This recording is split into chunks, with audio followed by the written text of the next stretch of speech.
చందుర్తి మండలం సనల గ్రామంలో రుద్రంగిలోని రిజ్ నుంచి లచ్చంపేట తాండా రిజర్వాయర్ నీటిగా నింపడానికి కాలువ నిర్మాణానికి ప్రభుత్వం పా శ్రీనివాస్ భూమి పూజ చేశారు. ఈ సందర్భంగా వారు మాట్లాడుతూ గత ప్రభుత్వంలో గెలిచిన నాయకులు ఈ ప్రాంత ప్రాజెక్టులను నిర్లక్ష్యం చేశారని, సుదీర్ఘకాలంగా పెండింగ్ లో ఉన్న పనులను ప్రారంభించడం జరుగుతుందని తెలిపారు. త్వరలోనే లచ్చంపేట తాండా ప్రాజెక్టు పూర్తి చేస్తామని పేర్కొన్నారు. గత ప్రభుత్వం సూరమ్మ చెరువు పనులకు 80 కోట్లు బకాయిలు పెడితే కాంగ్రెస్ ప్రభుత్వం విడుదల చేసిందని తెలిపారు.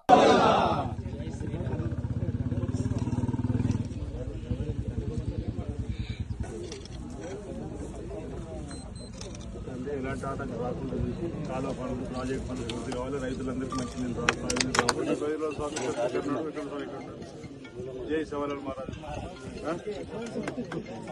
ఇక్కడ ఏమైనా మైసమ్మ తల్లి దుర్గమ్మ తల్లి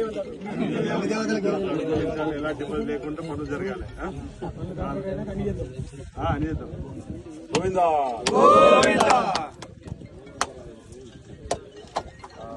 పలిగింది.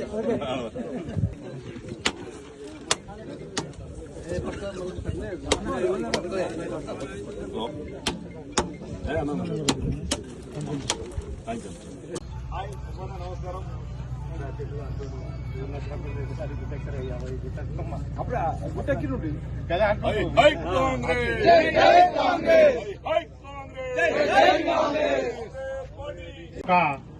శ్రీపాద ఎల్లంపల్లి ప్రాజెక్టు సంబంధించినటువంటి రైతాంగం ఎంతో మంది కూడా ఈ యొక్క నీటిని తీసుకుపోవడంలో విఫలమైనటువంటి అప్పటి గత ప్రభుత్వం వంటి నాయకులు కూడా సీనన్న గారికి సుదీర్ఘ కాలంగా పెండింగ్ లో ఉండిపోయినటువంటి అంటే పడావు పడ్డటువంటి పనులను ప్రారంభం చేయాలని చెప్పని కాంగ్రెస్ ప్రభుత్వం రాగానే మీ అందరి ఆశీస్సులు అందుకొని శాసనసభ్యుడు కాగానే అనేక సమస్యల పరిష్కారం కోసం నేను పనిచేస్తూ ముందుకు పోతున్నా మీరు అందరూ కూడా గమనించారు.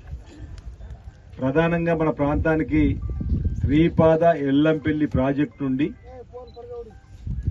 కుడి ఎడమ కాలువల ద్వారా ఫాజుల్ నగర్ ప్రాజెక్టు నుండి తొలి దశలో పూర్తి చేసే ప్రాజెక్టులలో ప్రాధాన్యతలు ఈ ప్రాజెక్టు పెట్టడం వల్ల అసెంబ్లీలో కూడా 24-25లో పెట్టే బడ్జెట్ లో కూడా 325 కోట్ల 25 లక్షలు ఈ శ్రీపాద ప్రాజెక్టుకు కేటాయించడం వల్ల వెంటనే పనులు ప్రారంభించే లక్ష్యం తీసుకొని మీరు చూసి నిన్నటి రోజు కలిగోట సూరం ప్రాజెక్టు కోసం కాంగ్రెస్ పార్టీ ఆధ్వర్యంలో ప్రతిపక్షంలో ఉన్న రోజు మనం ప్రశ్నించే గొంతుకగా 37 సార్లు నిరసనలు వ్యక్తం చేసినాం.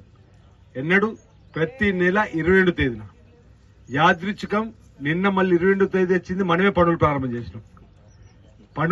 పనులు చేయాలని చెప్పి ఒత్తిడి చేసింది మనమే. ప్రజలు అవకాశం ఇచ్చిన తర్వాత ఆ పనులు ప్రారంభం చేసింది కూడా మనమే. అదేవిధంగా ఇక్కడ లచ్చంపేట తండకు పోయేటువంటి కెనాల్ పనులు చేయాలని చెప్పినటువంటి